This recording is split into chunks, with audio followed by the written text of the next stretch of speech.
Bismillahirrahmanirrahim. Alhamdulillahi wa syukrulillah ala ni'matillah, ni'matil iman wal islam wal ihsan wal ibadah. Ashhadu an la ilaha illallah wahdahu la syarika lah, wa ashhadu anna sayyidana Muhammadan abduhu wa rasuluhu wa la nabiyya ba'dah. Allahumma salli wa sallim wa barik ala sayyidina maulana Muhammadin syafi'il ummah wa ala alihi wa ashabihi wa dhurriyyatihi wa atba'ihi wa mawalah, amma ba'du. Yang kita hormati dan kita cintai para habaib dan para alim ulama, para muhibbin, hadirin dan hadirat rahimakumullah. Pertama-tama kita memanjatkan puji dan syukur kehadirat Allah yang senantiasa memberikan anugerah dan limpahan rahmat kepada kita semua,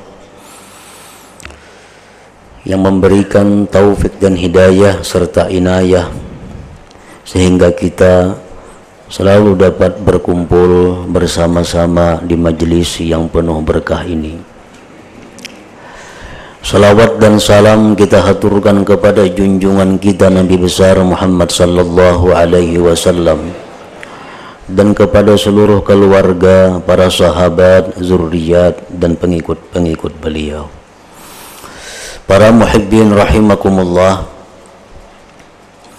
Wa an Abi Hurairah radhiyallahu anhu aidan anna Rasulullah sallallahu alaihi wasallam qala as-salawatul khamsu wal jumu'atu ilal jumu'ati kafaratun lima bainahunna ma lam tughshal kabair. Rawahu Muslim wa Tirmidzi wa ghairuhuma. Ini masih sambungan minggu yang lalu mengenai targhib ilmu hafazah ala salawatil khams. Dan dari Abi Hurairah radhiyallahu anhu pula bahwa Rasulullah sallallahu alaihi wasallam bersabda, sembahyang 5 waktu Jumat ke Jumat merupakan penghapus bagi dosa-dosa di antaranya. Kita sembahyang zuhur, maka sembahyang zuhur itu apabila diterima oleh Allah maka menghapus dosa-dosa yang kita lakukan mulai subuh. Sembahyang asar kita lakukan bila diterima Allah, sembahyang asar kita itu menghapuskan dosa-dosa yang kita lakukan mulai zuhur. Sembahyang maghrib apabila diterima oleh Allah maka menghapuskan dosa-dosa yang kita lakukan dari asar ke maghrib sampai seterusnya. Demikian pula Jumat ke Jumat, Jumat yang kita laksanakan menghapuskan dosa-dosa yang terjadi sejak Jumat yang lalu. Malam tughshal kabair, selama tidak diperbuat dosa-dosa besar. Artinya kalau dosa besar maka itu tidak terhapus dengan sembahyang 5 waktu dan dengan sembahyang Jumat tadi.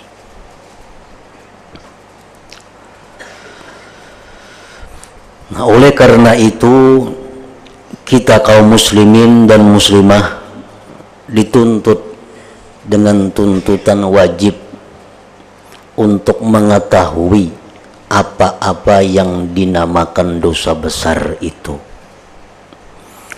Dengan tahu kita dosa besar, maka kita bisa menghindari dan menjauhinya.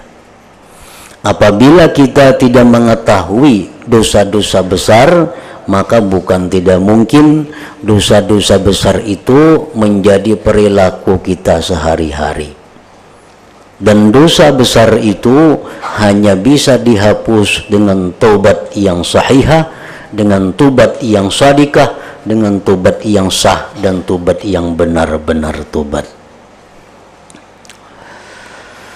Para muhibbin rahimakumullah, dosa-dosa yang kecil itu bisa menjadi besar apabila pertama dikekalkan. Nah, dikekalkan. Arti dikekalkan itu tidak menyesali berbuat dosa itu dan sudah merencanakan esok akan melakukan lagi. Walaupun itu dosa kecil, tapi karena terus-menerus dilakukan setiap waktu, setiap hari, maka dosa yang kecil itu menjadi dosa yang besar. Yang kedua, dosa yang kecil itu menjadi besar apabila dilakukan dengan berbangga diri. Nah, berbangga-bangga dia melakukan dosa. Walaupun itu dosa yang kecil, cuma apabila dia banggakan dosa kecil itu, dia akan berubah menjadi dosa yang besar. Yang ketiga, dosa yang kecil apabila dilakukan oleh orang yang menjadi panutan, oleh orang yang menjadi pedoman, sehingga diikuti oleh orang. Nah, makin banyak yang mengikuti, makin besar dosanya. Padahal dosa kecil.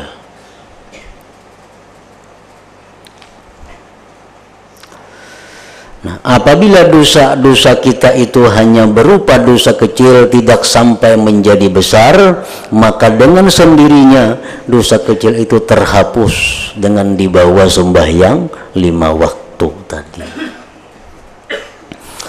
Nah, para muhibbin rahimakumullah, apa yang disebut dengan dosa besar?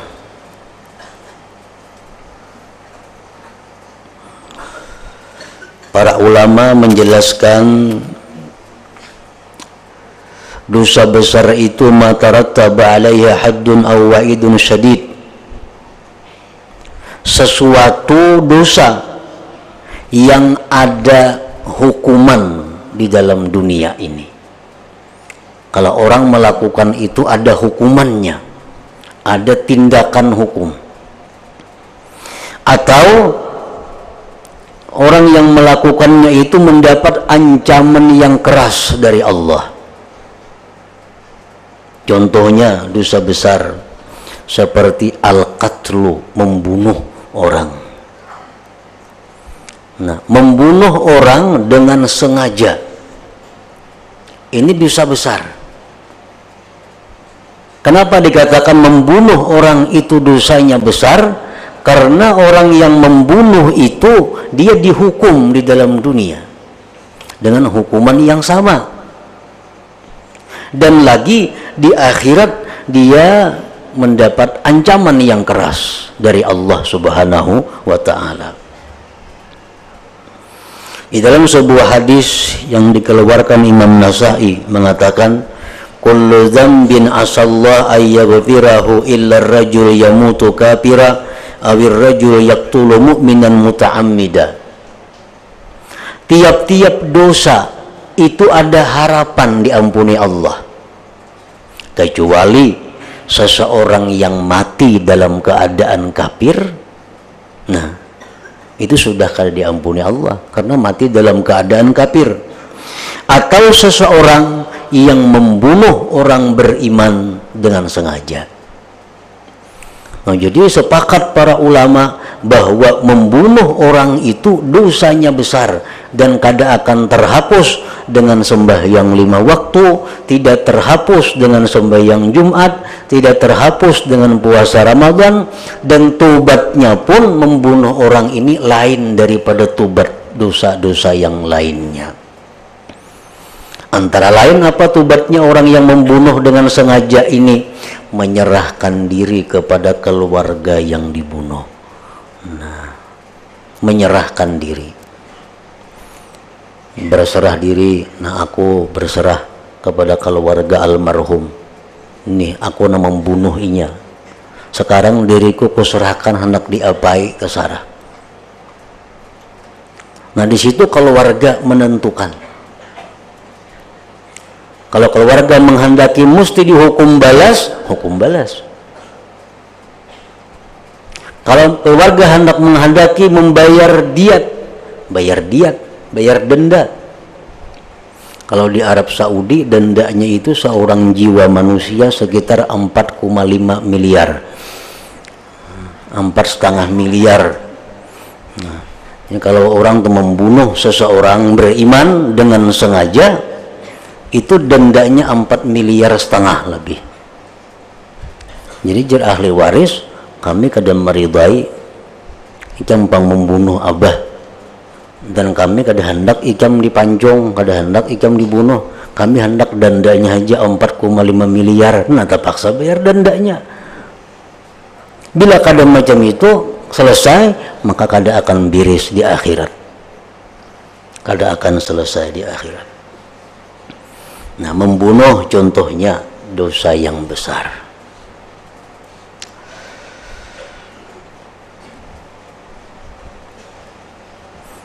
Di antara dosa yang besar lagi, uququl walidain, durhaka kepada kedua orang tua. Nah ini dosanya besar. Tidak sedikit ancaman-ancaman terhadap orang yang durhaka kepada kedua orang tuanya.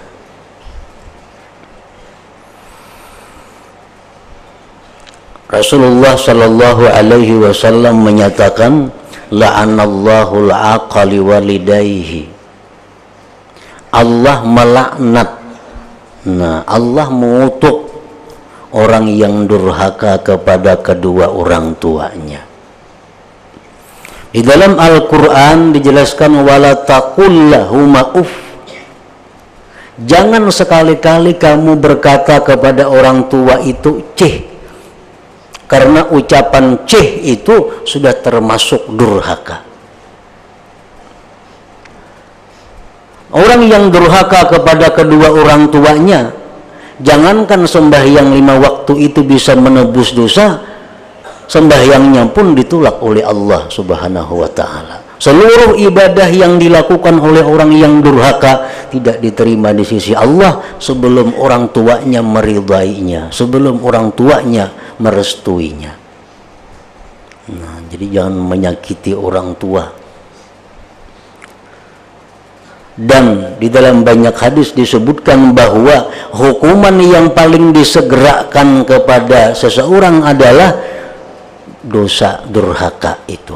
Artinya apa? Kalau kita durhaka kepada orang tua, maka anak kita pun akan menjadi durhaka kepada kita. Itu hukuman dalam dunia.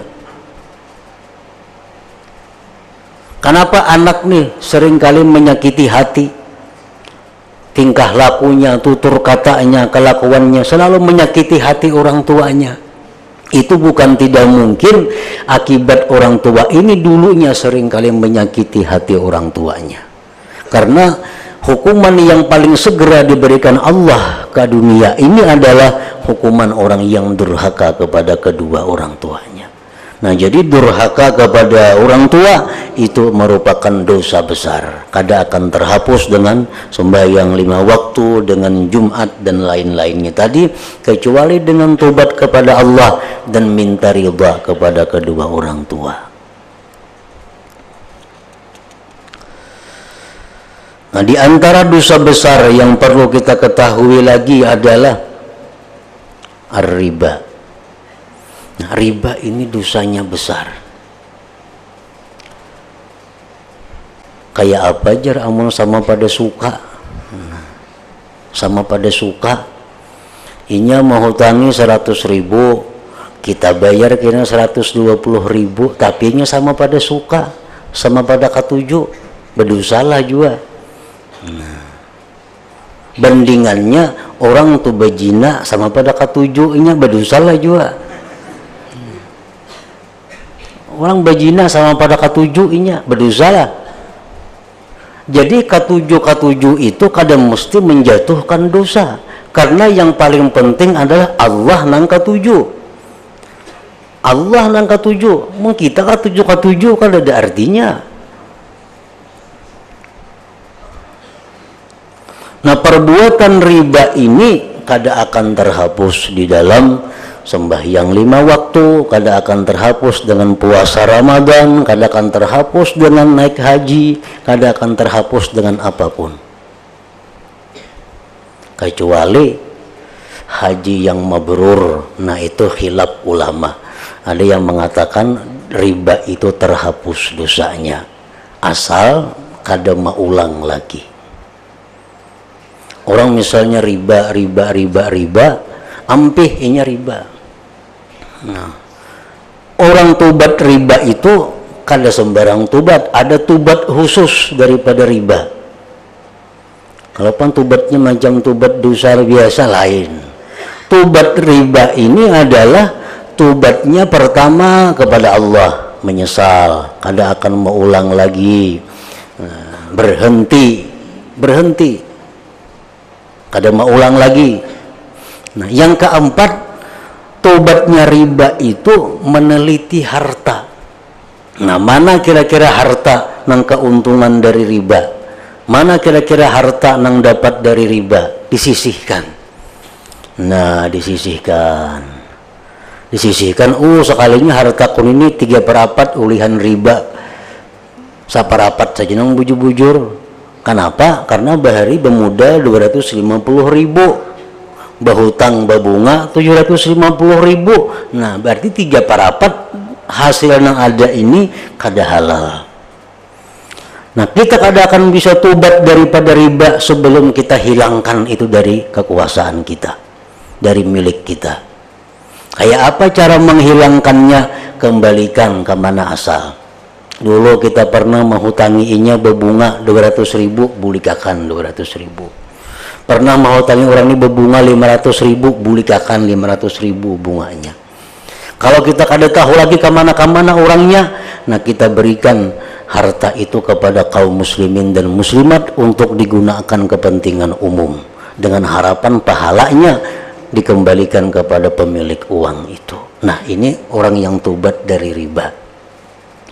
Jadi kada gampang orang tobat dari riba itu. Dikira yang astagfirullahaladzim, matubu ilaih, tobat sudah ampih riba. Nang harta di rumah tu bang, di mana bulihinya.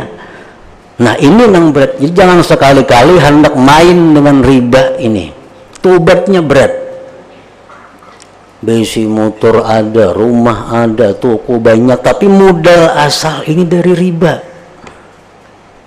Modal asal dari riba, bibitnya daripada yang kotor, maka itu harus dikembalikan kepada yang berhak. Nah, kalau sudah demikian, itu ngarannya tobat.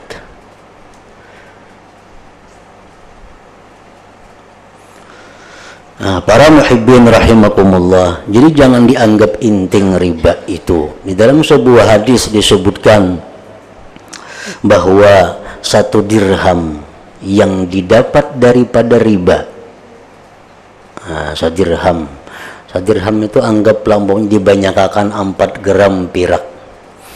4 gram perak itu anggaplah 40.000 rupiah. Yang didapat daripada hasil riba itu lebih berat dosanya daripada 36 kali berzina. Lebih berat daripada 36 kali berzina hanya dengan uang hasil bunga 40.000 rupiah. Nah, jadi itu besarnya riba. Kada akan terhapus dosa ini dengan sembahyang, dengan puasa, dengan Ramadan, kecuali haji yang mabrur. Nah, kayak apa anak mabrur, duitnya duit riba dibawa naik haji.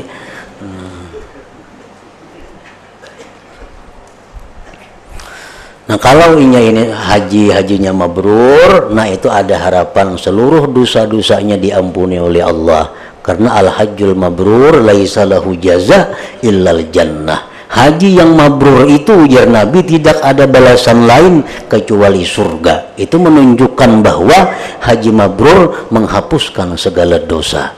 baik besar atau dosa kecil.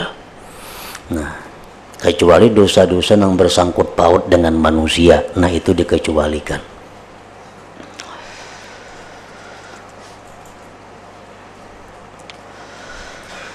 Kafaratun lima bainahunna malam tughsyal kabair, selama tidak diperbuat dosa-dosa yang besar.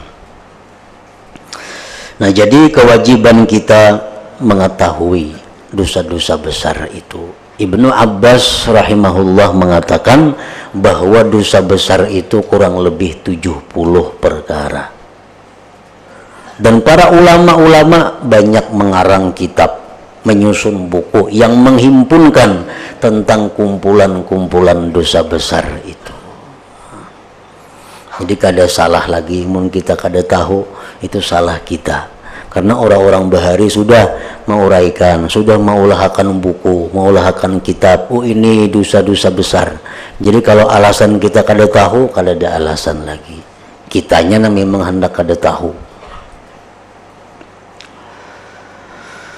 Wa an Abdullah bin Mas'ud radhiyallahu anhu qala sa'altu Rasulullah sallallahu alaihi wasallam ayyul amal ahabbu ila Allah ta'ala qala as-salatu ala waqtiha.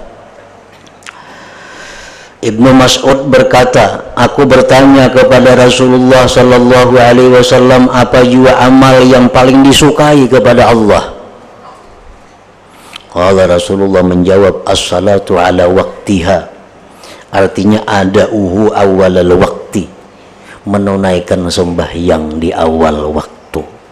Nah, ini yang paling disukai oleh Allah, menunaikan sembahyang di awal waktu.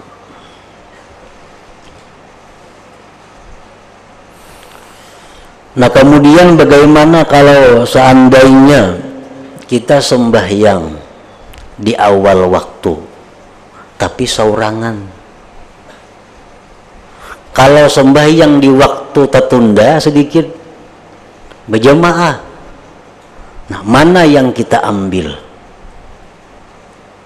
Kalau sembahyang zuhur jam 12:05, saurangan aja, orang ada dengan kalanggarnya, ada dengan ke masjidnya. Tapi kalau sudah jam 1:30, kayaknya tak kumpulan, banyak orangnya sembahyang zuhur, mana baiknya? Nah, pendapat ulama mengatakan bahwa lebih baik kita menunda sembahyang sampai ke jam itu. Tunda aja sembahyang sampai 1:30, menunggu sembahyang berjamaah. Dikalahkan awal waktu tadi. Kenapa awal waktu dikalahkan? Karena awal waktu ini adalah fadilat sembahyang yang berkaitan dengan waktu. Sedangkan berjamaah itu fadilat sembahyang yang berkaitan dengan zat sembahyang. Nah, zatnya sembahyang. Kan berjamaah itu kan zatnya sembahyang tuh, yang zahir, zat yang zahir. Tapi yang lebih baik daripada itu lagi, di awal waktu dia sembahyang seorangan, kayak ini bila orang datang sembahyang pulang mendua kali, sembahyang i'adah ngarannya. Nah, itu lebih baik lagi. Nah, lain halnya kalau sembahyang di awal waktu jamaahnya berdua bertiga. Kalau sembahyang dilambatakan dikit jamaahnya 200-300. Nah, itu baik di awal waktu walaupun jamaahnya sedikit. Karena sudah sama-sama jamaah, sama-sama sembahyang berjamaah. Sama halnya kalau kita sembahyang di awal waktu kada kakaruan. Yang di awal waktu nih sembahyang kita pikiran kada karuan, banyak masalah. Cuma karena kalau sembahyang kita jam 1:30 zuhur, samuan biris jadi tenang. Mana baiknya sembahyang kita? Baik 1:30. Karena khusyuk itu merupakan fadilat sembahyang yang berhubungan dengan zat sembahyang. Sedangkan awal waktu itu berhubungan dengan waktu. Nah, kalau di awal waktu kada khusyuk, 1:30 kada khusyuk juga, baik awal waktu. Nah, sembahyang awal waktu kakak ini aja juga, kayaknya di atas 1:30 kakak itu juga, baik awal waktu. Nyata-nyata mendapat keridhaan Allah Subhanahu wa Ta'ala. Qultu, kemudian aku bertanya kepada Rasulullah, summa ayy, kemudian sesudah itu apa wahai Rasulullah? Sesudah sembahyang 5 waktu apa lagi? Qala, ujar Nabi, birrul walidain. Nah, bakti kepada kedua orang tua. Bakti kepada kedua orang tua. Walaupun kedua orang tua ini kafir. Walaupun misalnya orang tua ini kada Islam orangnya, tetap kita dituntut untuk berbakti kepadanya. Selama kada menyuruh kita untuk berpindah agama. Jadi urusan memberi makani tetap kita, urusan keperluan sidin apa tetap urusan kita. Walaupun sidin kada seagama dengan kita.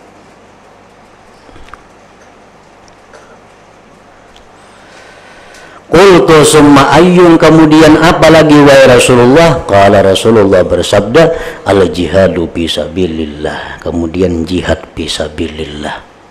Nah, makanya jihad fisabilillah itu kita kada boleh jihad kalau kada izin kedua orang tua, baginda orang tuanya masih hidup. Karena ini urutannya ketiga.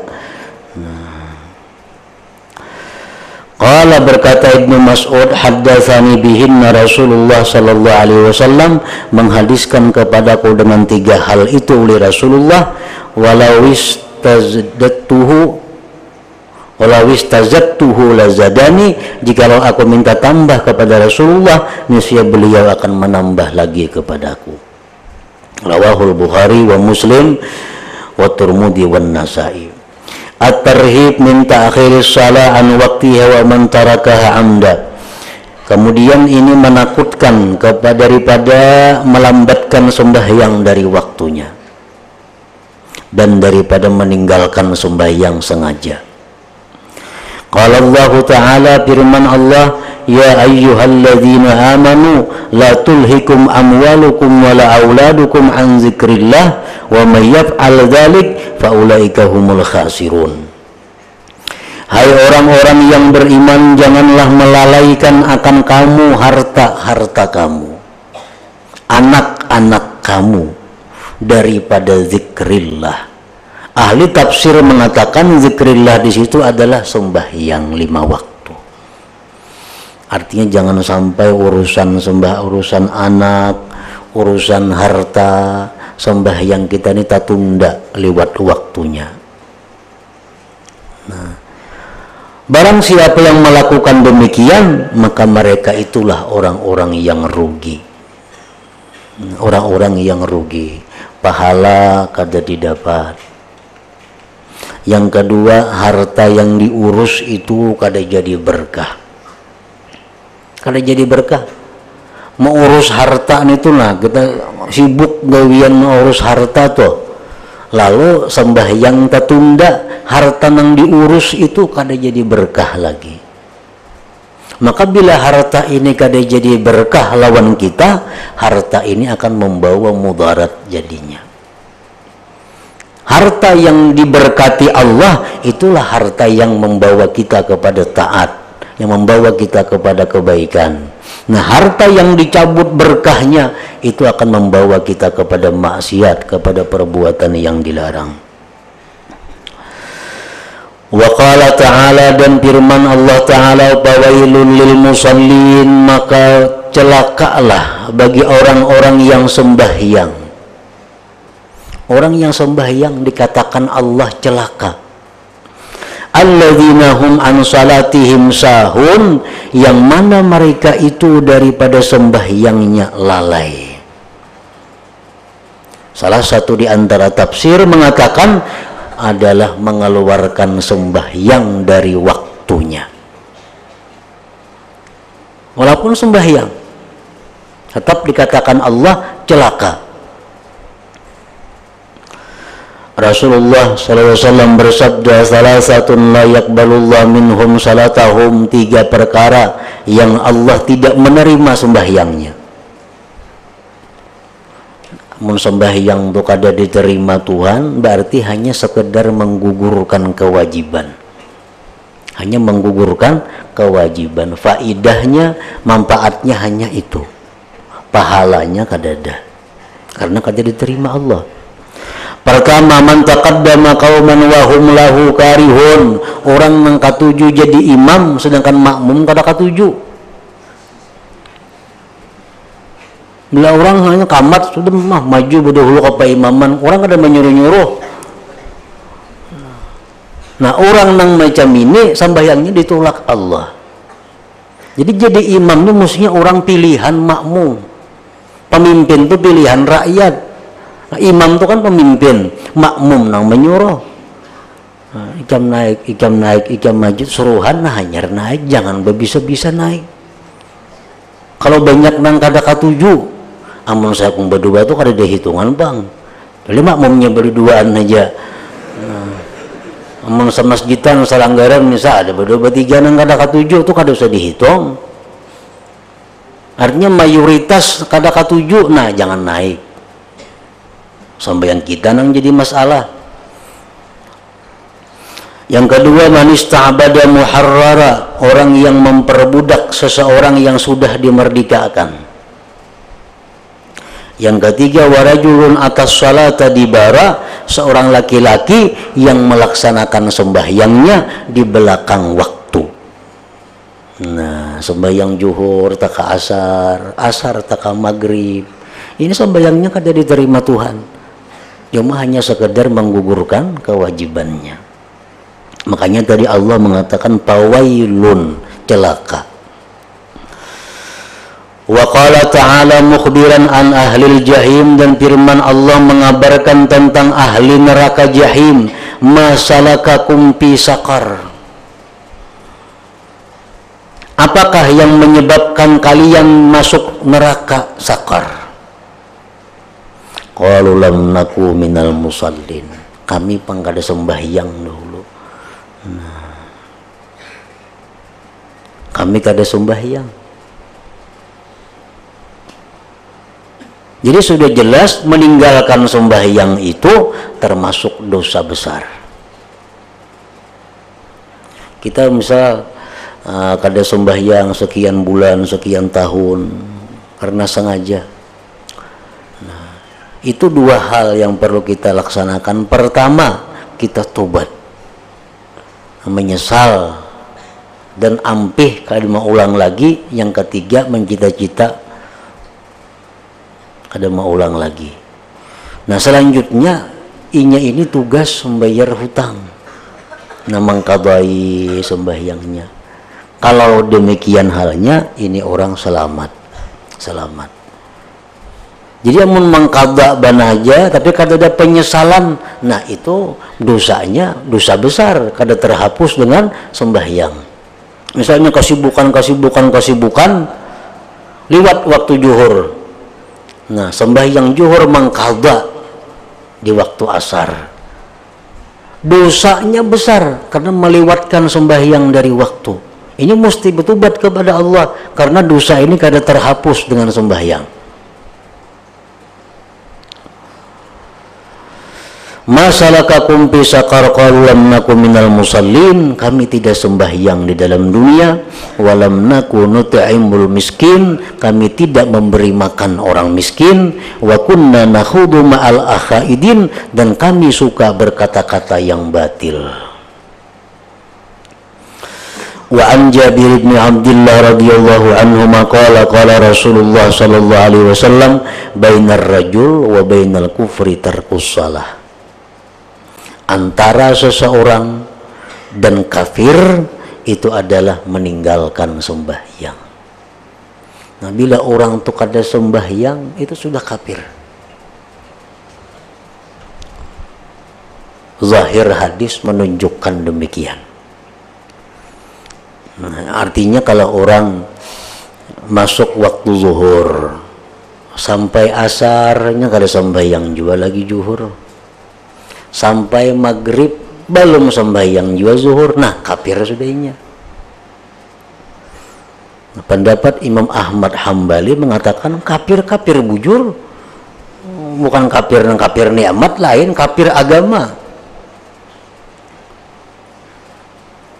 Nah, Imam kita Syafi'i mengatakan bahwa dia itu dianggap kafir kalau dia menganggap remeh. Nah, kalau dia menganggap inting, misalnya sembahyang zuhur, prai sampai asar, zuhur kada sembahyang jua lagi, sampai maghrib kada sembahyang jua.